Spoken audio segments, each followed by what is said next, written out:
وقال رسول الله صلى الله عليه وسلم أوتيت القرآن ومثله معه صدق رسول الله صلى الله عليه وسلم.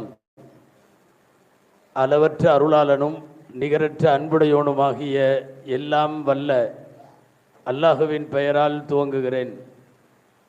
அருமை நாயகம் முஹம்மதுர் ரசூலுல்லாஹ் ஸல்லல்லாஹு அலைஹி வஸல்லம் அவர்களின் மீதும் நற்பாக்கியங்கள் நிறைந்த அவர்களுடைய உம்மத்தின் மீதும் குறிப்பாக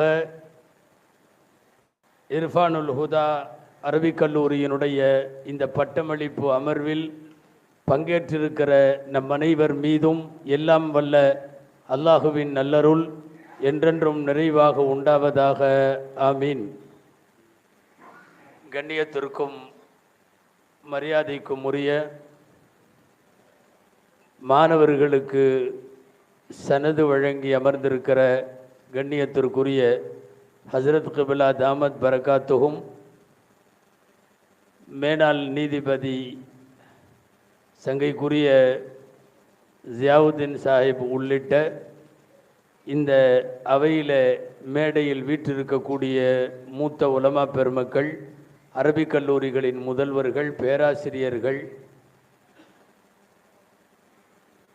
இன்னமும் இந்த விழா சிறக்க வருகை தந்திருக்கிற ஏராளமான உலமா பெருமக்கள், அவர்களுக்கெல்லாம் நல்லதோர் உரை நிகழ்த்தி இங்கே விடை பெற்றிருக்கிற அன்பு நண்பர் அபு தாஹிர் பாக்கவி ஹசரத் அவர்கள், பட்டம் பெறக்கூடிய அன்பு சகோதரர்கள், அவர்களின் பெற்றோர், உறவினர்கள், வருகை தந்திருக்கிற பெரியோர்கள், செவிமடுத்து கொண்டிருக்கிற தாய்மார்கள், சகோதரர்கள், உங்கள் அனைவருக்கும் என் ஆரம்பமான அஸ்ஸலாமு அலைக்கும் வரஹ்மத்துல்லாஹி வபரகாத்துஹ்.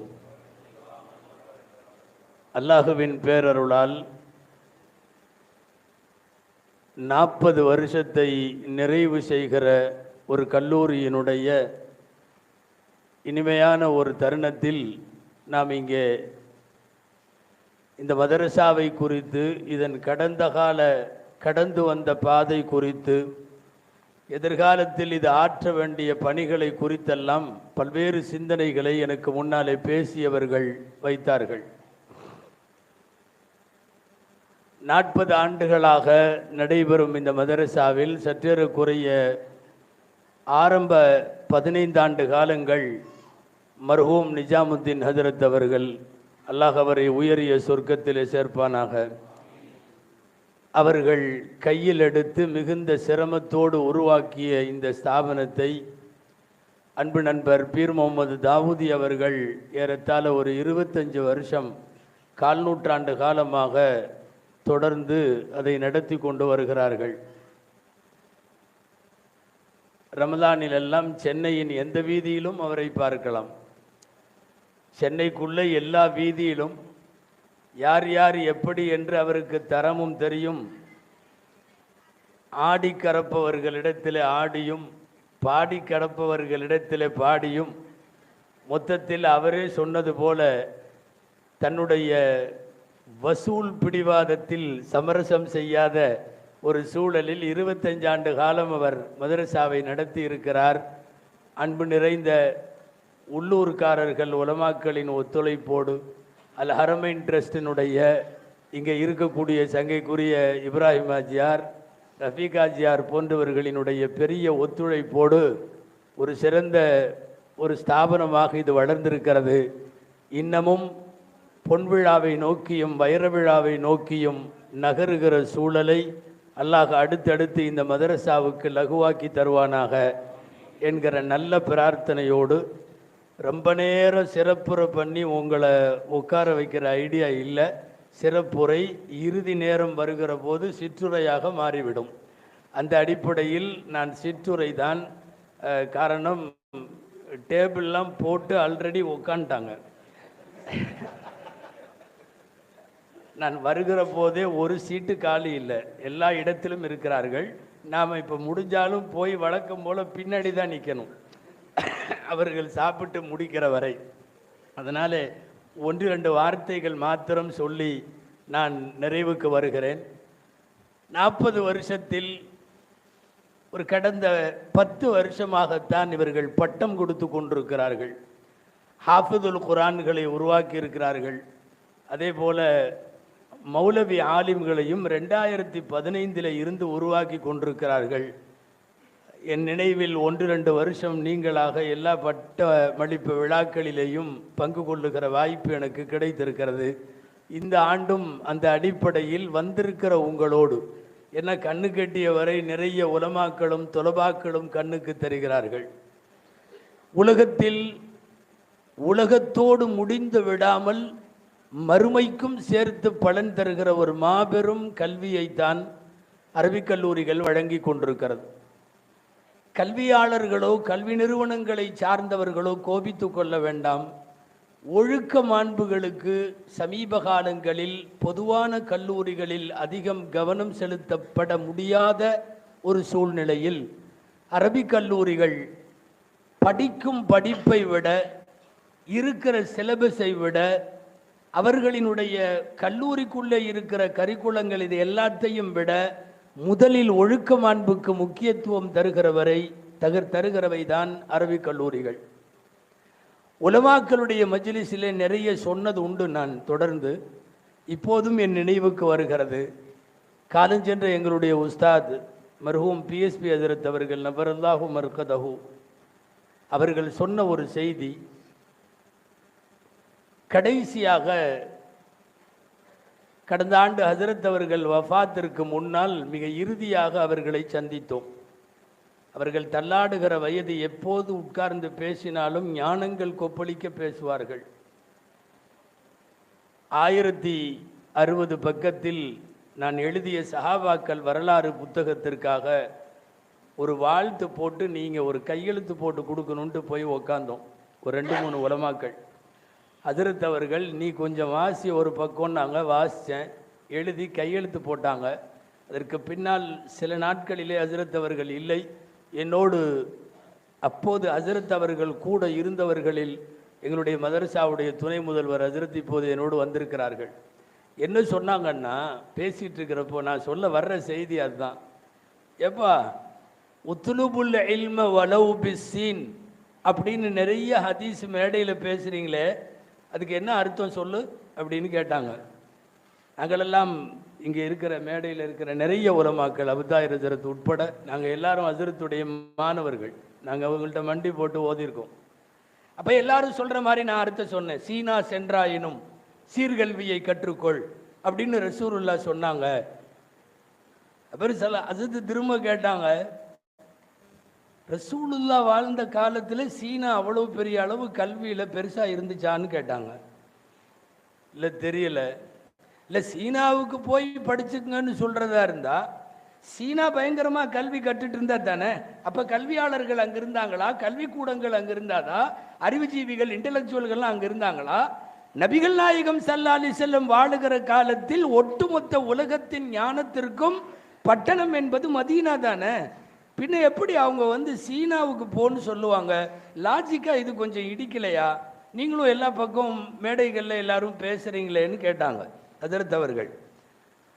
சரி, இந்த மாதிரி கேட்குற போது பொதுவாக அவங்களே பதில் சொல்லட்டுங்கிறதுக்காக மௌனம் காப்பது தான் அழகு. அப்போது ஹஜ்ரத் சொன்னாங்க, அந்த ஹதீஸுக்கு இப்படி அர்த்தம் வைக்க வேண்டும். உத்லுபுல் இல்ம வலவ் குன்தும் பிஸ்ஸீன், நீங்கள் சீனாவில் இருந்தாலும் இங்கு படித்து கொள்ளுங்கள்.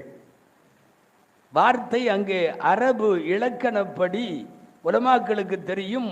லவ்வுக்கு பின்னாலே கானயக்கூனு அந்த வெர்பு, அந்த விகுதி அங்கே போயிருக்கும். அசல்ல முழு சென்டென்ஸ் இப்படி தான். உத்லுபுல் இல்ம வலவ் பிஸ்ஸீன்னா வலவ் குன்தும் பிஸ்ஸீன், நீங்கள் சீனாவிலே இருந்தாலும் இங்கு படித்து கொள்ளுங்கள் என்று அர்த்தம். அழைப்பு கொடுப்பது மதீனாவை நோக்கி வாருங்கள் என்று அர்த்தம்.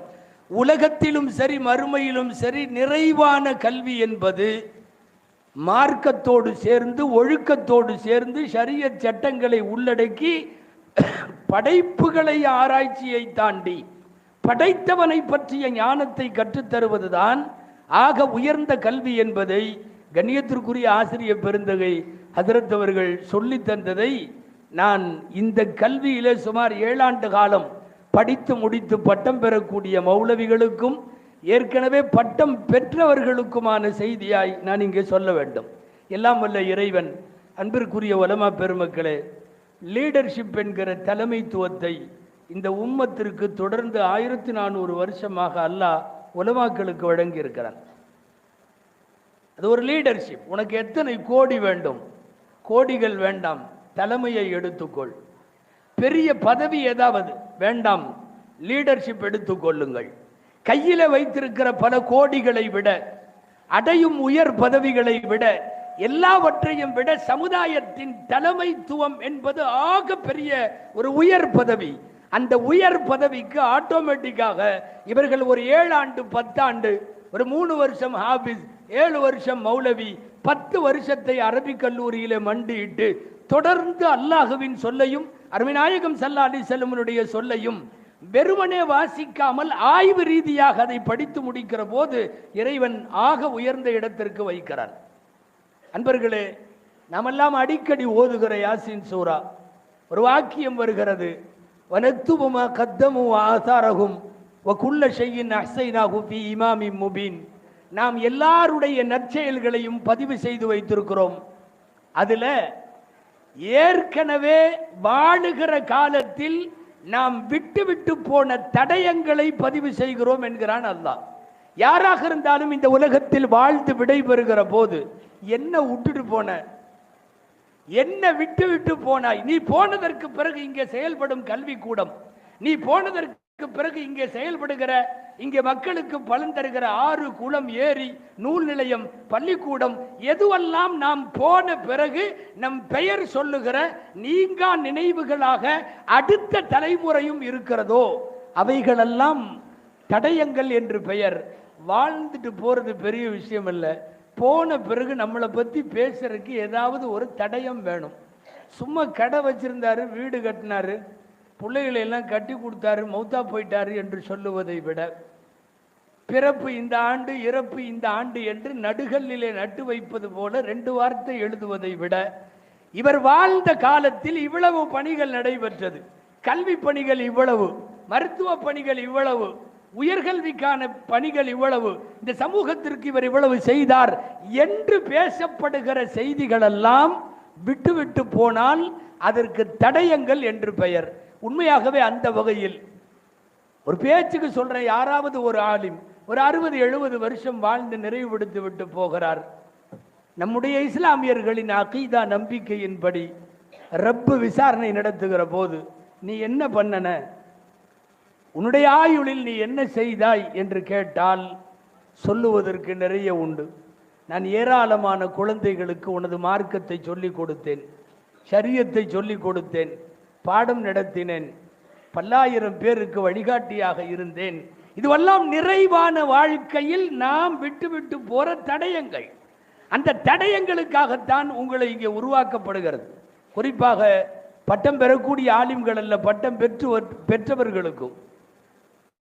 அதாவது ஒவ்வொரு டிபார்ட்மெண்ட்டுக்கும் ஒவ்வொரு பணி உண்டு. நம்ம பணி ரொம்ப நிறைய பணி, எக்கச்சக்கமான பணி. ஒரு யாராவது ஒரு டாக்டர், ஒரு இன்ஜினியர், ஒரு வக்கீல், அவங்கவுங்க துறையில் சில வேலைகள்லாம் பார்ப்பாங்க இல்லையா. ஒரு இமாமத்துங்கிறது ஏறத்தால பன்முக பங்களிப்புங்கிறாங்கல்ல, அவ்வளவு துறையும் இதில் வந்து பார்க்கணும். இமாமத்து செய்யணும், பேஷ்மா வேலையாக இருக்கணும், குழந்தைகளுக்கு ஓதி கொடுக்கணும், நிக்கா நடத்தி வைக்கணும், தலாக்கும் சமயத்தில் நடத்தி வைக்கணும், தலாக்கு ஆகாமல் 2ஐயும் சேர்த்து வைக்கணும், ஆலோசனைங்கிற பேரில் வருவாங்க, ஆலோசனை சொல்லணும், கேள்வி பதில் கேட்குறேன்ட்டு வருவாங்க, கேள்வி பதில் சொல்லணும், சமயங்களில் ஓதி பாருங்கன்ட்டு வருவாங்க, ஓதி பார்க்கவும் செய்யணும். இது அல்லாமல் அவர் பேச்சாளராக இருக்கணும், அவர் இது போக எழுத்தாளராக இருந்து எழுதிட்டும் இருக்கணும். ஒரு 10-15 லிஸ்ட்டு சொல்லலாம். எல்லா பணியையும் அவர் ஒருத்தர் தான் பார்க்கணும். சில பள்ளிவாசல்களில் சமயங்களில் சந்தாவும் கூட வசூலிக்கணும். அரபிக் கல்லூரிகளில் கற்றுக் கொடுத்தது மிகப்பெரிய அனுபவத்தோடு சமுதாயத்தில் எல்லாம் செய்ய வேண்டும். நான் ஒன்று சொல்லுகிறேன், மௌலவிகளுக்கு நிறைவுக்கு வந்து விட்டேன். அன்பானவர்களே, எந்த காலத்திலேயும் நாம் படித்த படிப்பு கொஞ்சம் மட்டமானது என்கிற எண்ணம் மட்டும் கியாமத்து வரை வர வேண்டாம். உயர்கல்வி, ஆக உயர்கல்வி வேணும்னா ஒன்று சொல்லலாம், உங்கள் சம்பளம் லட்சங்களிலே இல்லை. அது வேணா உண்மை. ஓரிலக்கத்தில் ஈரிலக்கம் என்பதே பெருசுங்கிற மாதிரி உள்ள சம்பளம் பொருளாதார குறைவு இருந்தாலும் பரவாயில்ல. நான் ஓப்பன் டிக்ளராக செய்கிறேன், குறைவான சம்பளத்திலும் நாங்கள் உலமாக்கள் நிம்மதியாக இருக்கிறோம். அல்ஹம்துலில்லாஹ் சும்மா அல்ஹம்துலில்லாஹ். இதை வாய்ப்பா பயன்படுத்தி முத்தவள்ளிக்கு யாரும் சம்பளமே கூட்டாம விட்றாதீங்க. அதாவது நீங்கள் என்ன, சம்பளம் கம்மியாக இருந்தாலும் நல்லா வாழ முடியும். உங்களுக்கு தெரியுமா, லெஸ் லக்கேஜ் மோர் கம்ஃபர்டபுள். சுமை ரொம்ப அதிகமாக இல்லைன்னாவே ஃப்ரீயாக இருக்கலாம். எக்கச்சக்கமாக காசு இல்லாமல் இருக்கட்டுமே ஜம்முன்னு. நான் இதே மேடையில் பல வருஷத்துக்கு முன்னாடி சொல்லியிருக்கேன், நாங்கள்லாம் படுத்து 5வது நிமிஷம் தூங்கிடுவோம். நம்மள்டே ஒரு 10-20 கோடி இருந்துச்சுன்னு வைங்களேன், இம்முட்டு மாத்திரை போட்டாலும் தூக்கம் வராது, எத்தனை மாத்திரை போட்டாலும் தூக்கம் வராது. சமயங்களில் எங்கள்கிட்ட கேட்பாங்க, அதில் தூக்கமே வரமாட்டேது, என்ன ஓதுறது? நம்ம ஒரு பெரிய செலவாத்தா ஒரு 100 செலவாத்து சொல்லி கொடுத்து இதை பூரா ஓதுங்க, நைட்டு தூக்கம் வந்துடும். 1 மணிக்கு ஃபோன் பண்ணி அது முடிச்சுது, அப்புறம் என்ன ஓதுறது? வராது. பிரச்சனை, அது இது, பார்ட்டி, கஸ்டமர் செக்கு, பவுன்ஸும், இதை எப்போ பார்த்தாலும் அதுவே. குறைந்த சம்பளத்திலும் நிம்மதியாக வாழுகிறோம். நான் மௌலவிகளுக்கு சொல்லுவேன், யார்கிட்டையும் கை நீட்டாத வாழ்க்கை வேண்டும், அதைத்தான் ரப்பிட்ட கேட்கணும்.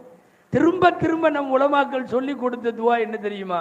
அல்லாஹும்ம லா தஜ்அலி துன்யா அக்பர ஹம்மினா வலா மப்லக இல்மினா. துன்யா எங்களுக்கு பெரும் கவலையாக, எங்களின் பெரிய லட்சியமாக துன்யாவை ஆக்கிறாத, எங்களின் கல்வியின் பிரயோஜனமாகவும் துன்யாவை ஆக்கிறாத. எங்களுக்கு அது இல்லை. அதையெல்லாம் தாண்டி நிம்மதியான வாழ்க்கை வேண்டும். திரும்ப திரும்ப நாம் அரபிக் கல்லூரிகளில் உஸ்தாதுகள் ஓத கேட்டிருக்கிறோம், அல்லாஹும்ம ஜஅல்னா முஹ்தாஜீன இலைக், ஒன்ட்ட மட்டும் தேவையாகிற மாதிரி எங்களை ஆக்கிவை. ரப்பே நீ கொடுன்னு அவன்கிட்ட கேட்கணும், நீங்க யாராவது கொடுங்கன்னு யார்கிட்டையும் கேட்க வேண்டியதில்லை. அப்படி கேட்காத வரைக்கும் நமது கண்ணியம் வேற.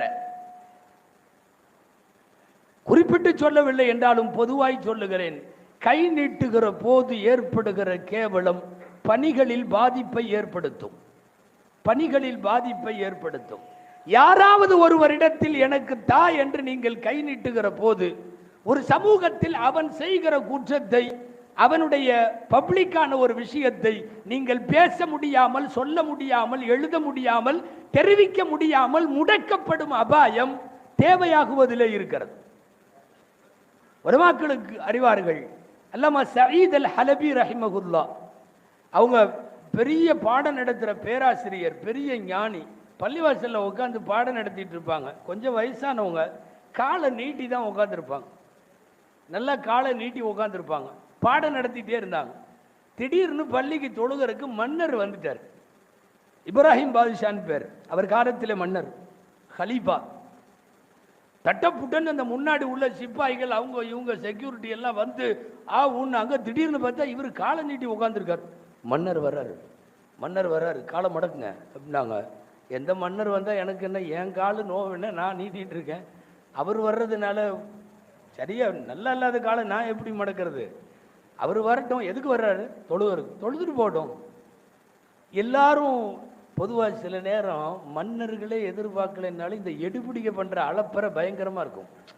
இன்றைக்கும் கூட போஸ்ட்டில் இருக்கிற நிறைய பேர் பண்பானவங்களாக இருப்பாங்க, அவர் கூட 2 பேர் இருப்பான், அல்லாஹ் அக்பர், அந்த இடத்தையே ரணகலமாக்கிடுவான். அது மாதிரி ஆக்கணும். இவங்க காலை நீட்டினவங்க மடக்கவே இல்லை. மன்னர் வந்தார், அவருக்கும் அந்த மென்டாலிட்டி போல் இருக்கு. சில பேர் ரொம்ப ஹை போஸ்ட்டில் போயிட்டாவே அவன் காலில் உழுகணும்னு நினைப்பாங்க. அந்த மாதிரி வந்தவர் கால் நீட்டிகிட்டு இருக்கிறத பார்த்துட்டார், விசாரித்தார். யார்? அவங்க இங்கே இருக்கிற பெரிய ஆலிம், அவங்க தான் இந்த ஊர்லேயே பெரிய ஆலிம், இங்கே தான் பாடம் நடத்துவாங்க, எப்போவுமே ஹதீஸ் பாடம் நடக்கும். பல்வேறு ஊர்களில் இல்லை தேசங்கள்ல இருந்தெல்லாம் வந்து இவர்கிட்ட படிக்கிறாங்க. அவர் பேர் என்ன எல்லாம் விசாரிச்சிட்டார். போயிட்டு ஒன்றுமே சொல்ல போயிட்டார். தன்னுடைய பிஏவை விட்டு தங்க காசு ஒரு பையில் போட்டு கொண்டு போய் அந்த பள்ளிவாசலில் அவர்கிட்ட கொடுத்துட்டு வா அப்படின்னு சொல்லி கொடுத்து விட்டார். வந்த உடனே இவங்களுக்கு விவரம் புரிஞ்சு போச்சு. இந்த ஆள் இன்னைக்கு பை கொடுத்து விடுறது எதுக்கு தெரியுமா? நாளைக்கு நான் வேற மாதிரி இருக்கணுங்கிறதுக்காக. சொன்னார், கொண்டு போய் திரும்ப கொடுத்துரு. அவனுக்கு அதிர்ச்சி, தங்க காசு அரசர் கொடுத்துட்டு வாங்க மாட்டேன்னு சொல்கிற ஆளை முதல்ல பார்க்குறான் அந்த ஆள். அதிர்ச்சியா, இல்லை இல்லை அரசர் கொடுத்து விட்டார். அவர் தான்ப்பா, நீ போய் திரும்ப கொடுத்துரு. இல்லை என்ன சொல்கிறதுன்னு கேட்டா, நான் சொல்கிறத சொல்லு. இன்னல்லதி மத்த ரிஜிலைஹி லா யமுத்து எதைஹி ஒலவு மத்த எதைஹி லமஸ்ததா யமுத்து ரிஜிலைஹி. அழகான வார்த்தை. போய் சொல்லு, காலை நீட்டிட்டு இருந்தவர் கையை நீட்ட மாட்டாராமான்னு சொல்லு. காலை நீட்டிட்டு இருந்தவர் கையை நீட்ட மாட்டாராமான்னு சொல்லு. அடுத்த வரி, கையை நீட்டிட்டாருன்னா அப்புறம் காலை நீட்ட முடியாதுன்னு சொல்லு. இல்லை, நமது வாழ்க்கைக்கான பெரிய தத்துவத்தை சயீத் அல் ஹலபி ரஹிமகுல்லா ஷார்ட்டா 2 வரியில் சொல்லி தர்றாங்க. காலை நீட்டுறவர் கையை நீட்டக்கூடாது, அந்த கெத்து முடியாது. ஒரு கால் கையை நீ நீட்டிட்டேன்னா அவர் அதுக்கப்புறம் காலை நீட்ட முடியாது.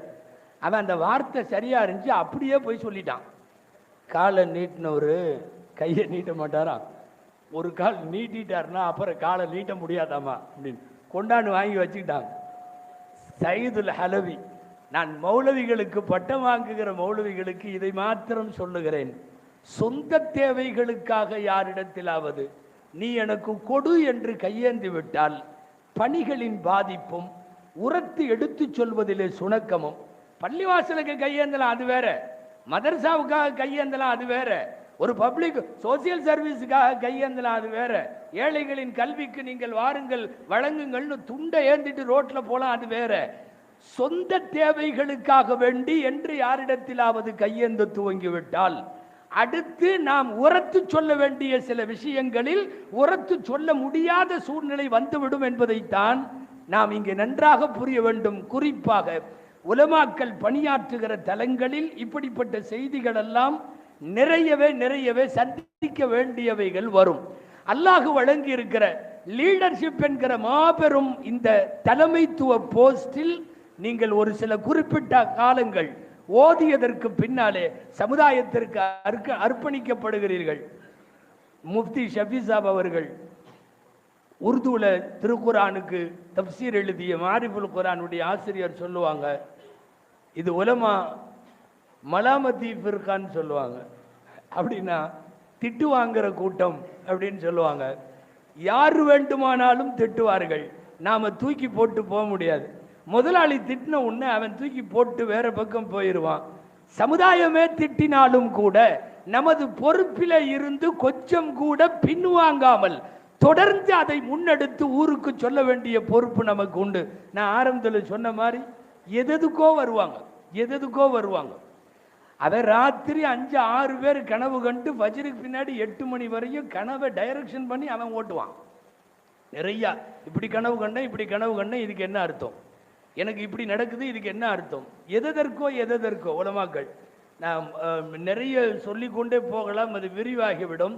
நாம் அன்றாடம் ஒரு ஆலிம் சந்தித்து கொண்டிருக்கிற எதிர்கொண்டிருக்கக்கூடிய எக்கச்சக்கமான பிரச்சனைகள், சிலதெல்லாம் நாம் ஓதிருக்கவே மாட்டோம், அதெல்லாம் கூட கேட்பாங்க.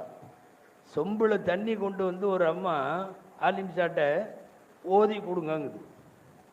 என்ன ஓதி கொடுக்கறது, என்னத்துக்கு? இல்லை, நல்லா காஞ்சிட்டு இருந்துச்சு முருங்கை மரம் எங்கள் வீட்டில், இப்போ காயே காய்க்க மாட்டேங்குது, என்ன ஓதுறதுன்னு தெரில. குரானில் எங்கேயெல்லாம் ஷஜரா மரம்னு வருதோ அதை பூரா ஓதி விட்டு. ஆதமை பார்த்து அல்லாஹ் மரத்தை நெருங்காதே என்று சொன்னான். ஜெய்தூன் மரம் முபாரக்கானது, மரம்னு எங்கெல்லாம் வருதோ அதை பூரா எடுத்து ஓதி விட்டு சுப்புன்னு கொடுத்தா இவர் என்ன ஓதுனாரோ தெரியல, முருங்கை நிறைய விளைஞ்சிருச்சு. சமயத்தில் தரன்னு 7-8 வயசு பையனை இழுத்துக்கிட்டு வரும். ஹஸ்ரத் ஓதி பாருங்க.